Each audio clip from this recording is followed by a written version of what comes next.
Et nous enchaînons à présent avec Enjeu patrimoine où nous allons nous pencher sur le pacte Dutreil, ce mécanisme qui permet une transmission de son entreprise ou de titres de son entreprise avantageuse d'un point de vue fiscal et qui se trouve actuellement dans le viseur de plusieurs rapports économiques. Le rapport Tirole-Blanchard, tout d'abord publié en juin 2021, puis le rapport du Conseil d'analyse économique s'appuyant d'ailleurs sur le fameux rapport Tirole-Blanchard. Les deux estiment, dans une réflexion plus globale sur les inégalités en France et notamment sur le rôle de l'héritage et de la succession dans ces inégalités, que le pacte Dutreil serait un facteur de création d'inégalités. Qu'en pensent les techniciens, les professionnels du secteur de la gestion de patrimoine?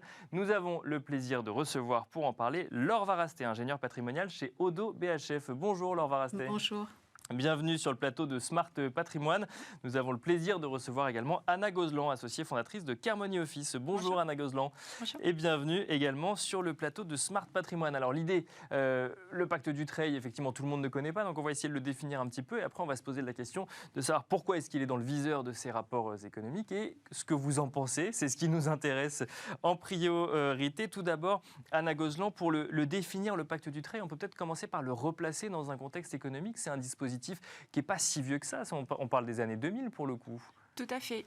C'est un dispositif qui a été mis en place après un constat assez flagrant du retard que prenait en fait la France par rapport à ses pays voisins sur justement ce sujet de transmission d'entreprise. D'accord. Il date effectivement de 2003, mais contrairement à ce qu'on peut imaginer, il n'a pas été mis en place par une loi de finances.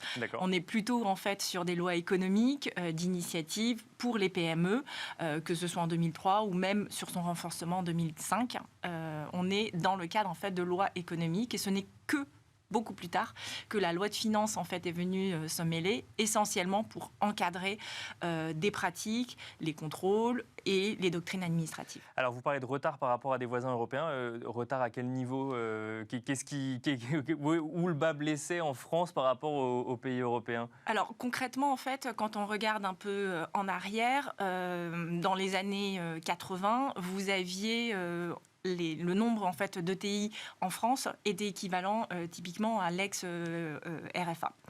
Aujourd'hui, quand vous regardiez en fait juste avant, dans les années 2000, avant la mise en place de ce pacte, on s'est aperçu que en fait, on a plus que divisé par 2 ce nombre d'ETI. Alors en France. En France. D'accord. Alors que nos voisins, donc on parlait donc de l'Allemagne à ce moment-là, mais même l'Italie ou le Royaume-Uni comptaient déjà beaucoup plus d'entreprises que l'on en avait. Les ETI françaises, en fait, ne survivaient pas dans le temps et c'est pour ça qu'on a mis en place un mécanisme de transmission d'entreprises plus avantageux. En fait, c'est exactement cela. Le surcoût fiscal, puisqu'on a eu un doublement de cette fiscalité, a fait que malheureusement, les entrepreneurs ont été amenés justement à céder plutôt qu'à transmettre parce que le coût était beaucoup plus important. D'accord. Et malgré le fait que l'on puisse, aujourd'hui, on a un rapport qui est clair là-dessus, le taux de transmission d'une entreprise dans la famille permet en fait de donner une survie beaucoup plus importante. D'accord. Alors que en fait, on est aujourd'hui dans un constat en fait complètement différent. C'est intéressant ça, le taux de survie dans l'entreprise. Alors on y reviendra juste avant. Donc là, on a posé le contexte économique. Laure Varasté, on va essayer de comprendre ce pacte Dutreil aujourd'hui. Alors, il est assez différent de sa version de 2003, puisque moi je disais qu'il y a eu 14 modifications depuis. Alors, je ne sais pas si c'est plus ou moins en fonction de ce qu'on peut lire, mais concrètement, ce pacte Dutreil en 2022, qu'est-ce qui permet pour un dirigeant d'entreprise ou un entrepreneur ? Eh bien, c'est un régime de faveur en fait, qui permet de réduire l'assiette taxable au moment de la transmission. Donc un abattement en fait, qui est mis en place de 75% de la valeur de l'entreprise que l'on va transmettre. D'accord. Transmettre soit au décès, mais également en donation de son vivant. Et également à noter que si c'est une transmission, elle n'est pas envisagée qu'au sein de la famille, mais elle peut également inclure des proches ou des salariés de l'entreprise. D'accord. Donc c'est vraiment une transmission qui est favorisée avec un abaissement de l'assiette taxable. Et s'il s'agit d'une donation, avec évidemment d'autres conditions, la possibilité aussi que si la donation est faite en pleine propriété, il y a des réductions de droits. Donc ça permet en fait par ce mécanisme-là de rendre plus acceptable justement le coût de cette transmission. On paye moins d'impôts sur l'entreprise qui est transmise. Alors il y a des conditions, j'en ai noté une, c'est qu'il faut quand même conserver les titres de l'entreprise quand on se voit transmis l'entreprise. Alors il faut les conserver au moins 4 ans quand on récupère les titres pour le coup. Exactement. En fait, il y a 2 engagements de conservation. Le premier qui est collectif, donc avec le donateur en question, et un second individuel. Donc c'est 2 ans plus 4 ans, donc c'est à minima 6 ans l'engagement et les engagements à prévoir, donc de conservation de ces titres, mais avec d'autres contraintes qui sont également des fonctions de direction au sein de l'entreprise par l'un des signataires du pacte. Donc tout cela est vraiment très contraignant. Il faut diriger l'entreprise ensuite, par la suite, quand on se voit... alors, donner, non, puisqu'on les achète quand même, ces titres, mais effectivement, il y a une fiscalité avantageuse. Est-ce qu'on parle forcément de l'intégralité des titres détenus par le dirigeant ? Non. Est-ce qu'on peut faire plusieurs pactes du trade au cours de sa vie ? C'est recommandé. C'est recommandé, d'accord. Parce qu'il faut qu'il y ait un pacte du trade qui soit fait, un engagement collectif qui soit en cours au jour de la transmission.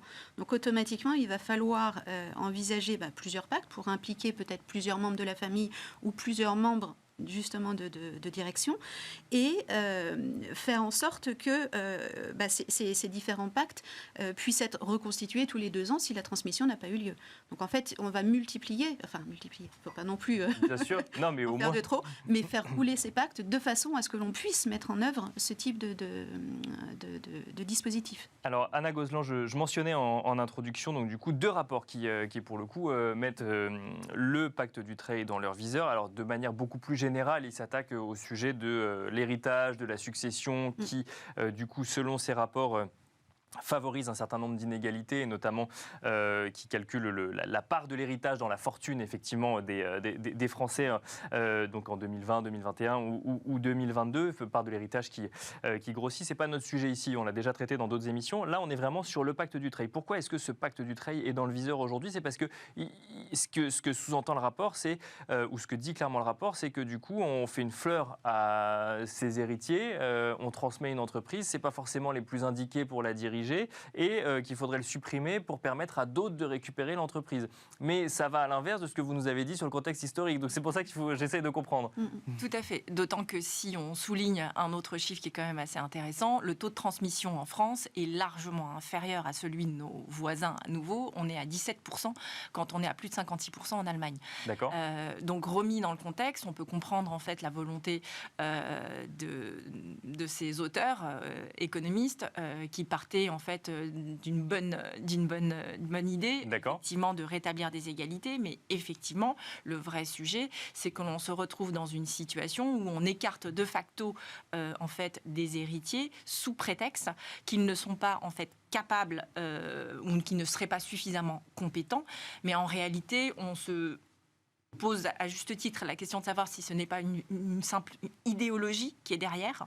C'est prouvé qu'un héritier est moins compétent que les parents pour gérer une entreprise. Non. Et aujourd'hui, on assiste des familles qui sont suffisamment alertes sur ces sujets et qui s'associent justement à des compétences lorsqu'elles prennent conscience que sur certains sujets, elles ne sont pas seules capables de répondre à leurs obligations.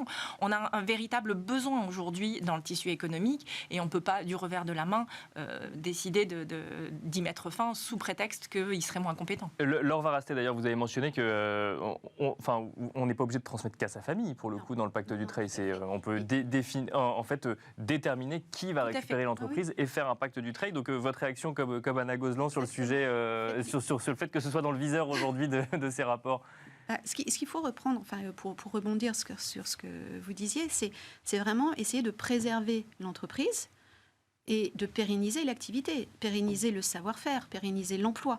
Donc finalement, c'est trouver les bonnes personnes à qui transmettre. Donc ça n'est pas que la famille, mais ça peut aussi être d'autres salariés.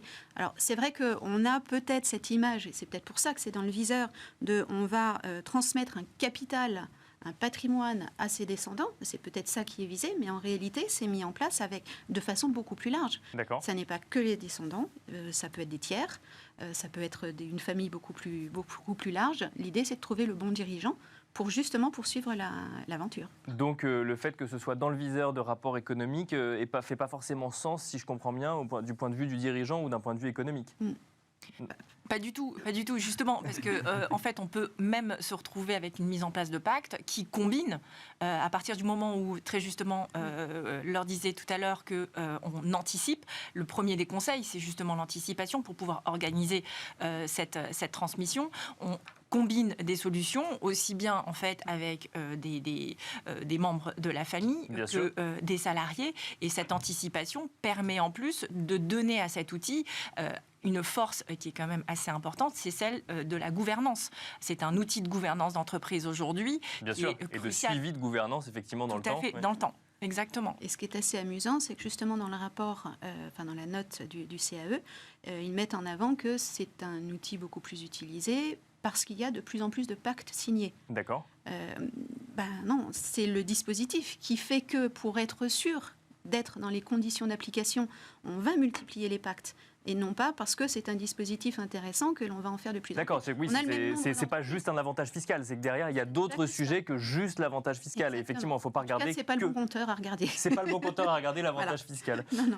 Il nous reste quelques minutes, voire quelques secondes. Anna Gozlan, est-ce qu'il y a un risque on n'en est pas à parler de suppression pour l'instant, on est juste sur le rapport est dans le viseur, enfin, le pacte est dans le viseur d'un certain nombre de rapports. Est-ce qu'il y aurait quel risque à sa suppression? Ça veut dire que du coup, on verrait nos ETI françaises vendues toujours en France, à l'international, voire... On a déjà vécu la situation où effectivement les chefs d'entreprise n'ont pas eu d'autre choix que d'abandonner et donc d'être mis en vente.